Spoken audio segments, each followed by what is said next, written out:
So guys, as you can see here, I'm trying to open my MikroTik router application, but it's just not opening. The reason is, yesterday I updated the operating system on my MikroTik router, and after that update, I can't access it anymore through my old WinBox. And on the old application, you can see the message saying that this router can't be opened using this version anymore. It's telling us to download the new updated application and try to access it from there. So, let's give it a try with a new one. You'll need to download the updated WinBox application directly from the MikroTik website. I've already downloaded it in advance. Now on the screen, you can see the new MikroTik application. Personally, I think the new design looks much nicer. But for those who are used to working with the old MikroTik interface, this new version might feel a bit tricky at first.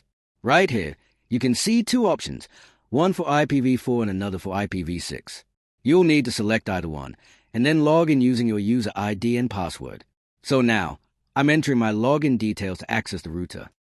Here you can see that I successfully logged into my MikroTik router, and I can already see all of my interfaces. So, let's do a little customization, because it will help me explain things to you more clearly, and it will also make my own work easier. By customization, I just mean adjusting some of the dialog boxes according to my needs. You can also customize them as you prefer, or simply keep the default layout if that works better for you. Our MikroTik router already has an internet connection plugged in. So, let's first check if the internet is actually working. To do that, we'll open a browser and try loading a couple of web pages. As you can see, none of the pages are opening. This means that even though the internet cable is connected, it hasn't been configured properly, and that's why we're not getting any internet access. So, since the internet isn't working yet, let's move on and start setting up the internet connection step by step. Before moving forward, let me explain the type of internet connection I connected to this MikroTik router.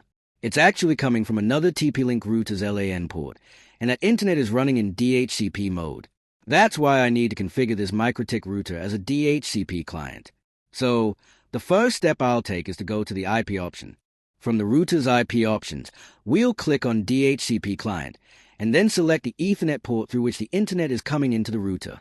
In my case, the internet is coming through Ethernet port 8, so I'll select port 8 here. As you can see, a new entry with an IP address has been created in the address list for port 8.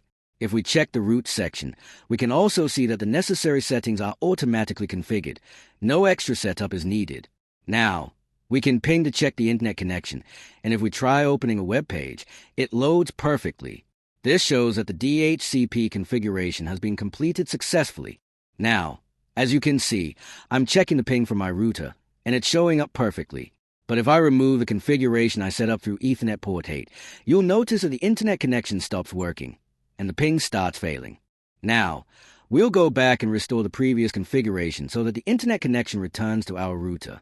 Then, we'll try opening a website to check if the internet is working properly. Oh, now, as you can see, we successfully set up the internet connection, and the router is getting a stable internet signal.